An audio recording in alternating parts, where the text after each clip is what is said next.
I'm Megan Wagner. My background is actually in the theater, but I'm sort of just a general creative. I do lots of handwork, design, all sorts of different things like that. My first love in the theater was for classical theater. So history and performance have always been a big interest for me, and the two of them together. Sure, I was in a play once where I played a character who was on stage the whole play and spent most of the time doing crocheting and interacting with the other characters. And I decided to learn it properly for realism. And I found that it gave me a connection to the character that was much deeper and more unique than I had ever found before. So when I went to approach other period theater pieces, I tried to tie them into some sort of handwork or craft that women did. I find that this is part of our shared experience as women throughout time. It connects us to all women in history, for the embroidery, the crocheting, the knitting, and all of these kind of hand and craft work that we've all done. Here's a cabinet with a lot of the hats in it. Since it became uncertain after a while what time of year the event was actually going to take place, I made the decision to do hats from sort of different seasons. So you have some summer hats, spring, fall, all different kinds of things.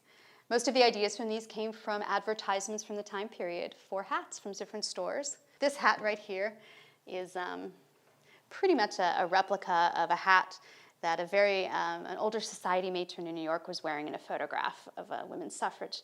She was quite a grand lady, and that was quite a beautiful hat. Some of the ones with feathers. The straw boater style was one of the styles that was very simple, very easy for most women to buy and partake in, different kinds of ribbons. A lot of these are straw boater sort of bases with then trimmings on top.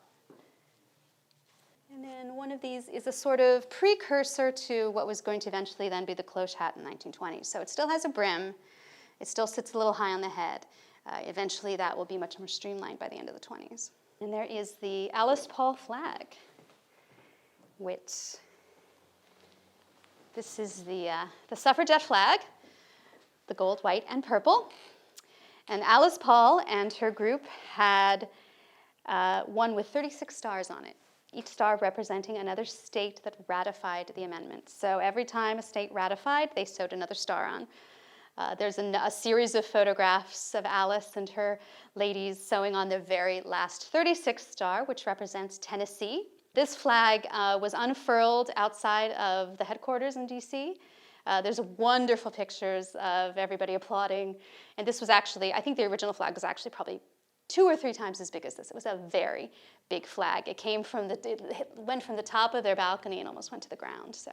And one of the banners was actually completely from my imagination, but based on what I knew historically of the suffrage movement here in Jersey City, I sort of had to decide what that would look like.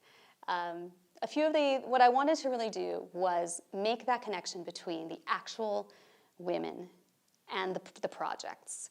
So as a performer, I tried to put myself into the place of the people that would be making these things.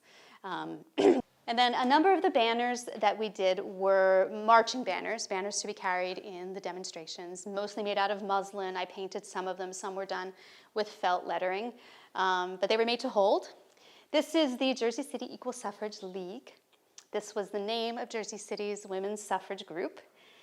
And with this banner, I decided I wanted it to be a hall banner, something very special that they brought out when they had their meetings, or they brought out when they had guest lecturers coming.